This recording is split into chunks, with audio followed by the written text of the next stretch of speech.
Well, it is no secret that 2020 has been a difficult year. Search for Common Ground is a peace building organization with a new initiative to inspire hope, action, and healing. Shamil Idris joins us now with more. Welcome. Hi, Elsa. Thanks for having me. I'm happy to have you here, and I want to dive right into it because in today's politically charged world, what do you think is the best way to eliminate violent conflict and just make things a little bit more stable for everyone?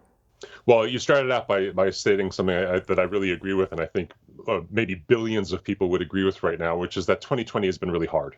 And we're coming to the end of 2020, and we're launching at Search for Common Ground our campaign, My Peace, Our Future, to run through the end of 2020 and on into 2021, culminating in February, because we really want to use this moment as a pivot point from a really difficult year to what we hope will be a much more collaborative, less polarized, certainly less violent 2021. And I think we're getting a real resonance with it already because people are really hungry for it. Two things that people can do to contribute to the effort. If your viewers go to sfcg.org/mypeace, they can learn more about the campaign, My Peace, Our Future. They can sign a petition that urges world leaders to do a better job of setting the tone for cooperation across dividing lines. And they can share their own visions of what a more peaceful world would actually look like. We're inviting people all around the world to share those visions in very practical terms. How would your life be different if we lived in a more just, equitable, and cooperative world? And so I encourage people to go to sfcg.org/mypeace and take part in My Peace, Our Future over the next 4 months. And can you tell me more about Search for Common Ground's overall mission? So Search for Common Ground is a global peace building organization with about 1,000 people working in almost 30 countries around the world, including some of the most challenging, violent conflict zones in the world. And our mission is to transform the way the world deals with conflict, away from adversarial kind of win-lose approaches toward collaborative problem-solving approaches. And sort of embedded in that mission, Ilsa, is the notion that conflict itself is not a good or a bad thing. It's just the natural friction that happens when differences come into contact with each other, whether those are different cultures, different religions, different political philosophies, whatever it might be. And if you handle conflict well, you get great progress. You know, when you can get a diverse group of people from lots of different perspectives and cultures and ideas to cooperate on a common problem, you're every time going to get a better solution, a more sustainable solution. But when we don't handle our conflicts well, that's when we get polarization and, in the worst cases, violence. And when you have violence, everything else, all the other progress that you might have made over decades even, goes to zero. And so, you know, the Search for Common Ground's mission is to transform conflict, the way that people deal with conflict, away from adversarial approaches towards collaborative problem solving. And My Peace, Our Future is an invitation to millions more people to participate in that mission. And what are you doing to help the next generation find common ground and unity, even if they profoundly disagree?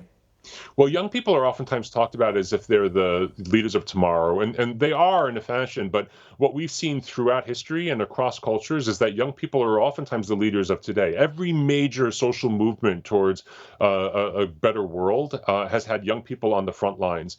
You know, Gandhi was only 24 years old when he established the Natal Indian Congress in South Africa before he returned to India to lead the liberation movement there.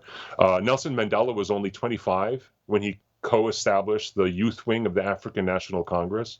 And in this country, Martin Luther King was only 26 when he led the bus boycott against segregated busing. And we're seeing in recent years even younger activists and many more women and girls. You know, Malala, 15 years old, she's the youngest Nobel laureate in history. So young people, first and foremost, are the most powerful change makers for today, not just tomorrow. And so we support young people around the world. And just this year, we launched here in the United States a program called First Year Connect, which works with first year college students because the college is still, for a lot of Americans, the most diverse place they've ever lived. You know, when they come onto campus, different religions, different races, different political views, different socioeconomic backgrounds. And so First Year Connect really supports those young people themselves to develop the skills to find common ground, to deal with their differences effectively, not by compromising their principles. On the contrary, you hold on to your principles, you hold on to your beliefs, but by finding common cause with people who you might have doubted you might have anything in common with. And that's what First Year Connect intends to do. All right. And where should we go for more information? If your viewers go to SFCG, those are the initials for Search for Common Ground, sfcg.org/mypeace. You can find out more about the My Peace, Our Future campaign and about Search for Common Ground. And I think Thanksgiving is frankly the perfect holiday for families and friends to be doing just that. So I welcome everyone to go there. Shamil Idris, thank you so much for being with us. Really appreciate it. And we'll be right back with more Midday Maryland right after this. Stay tuned.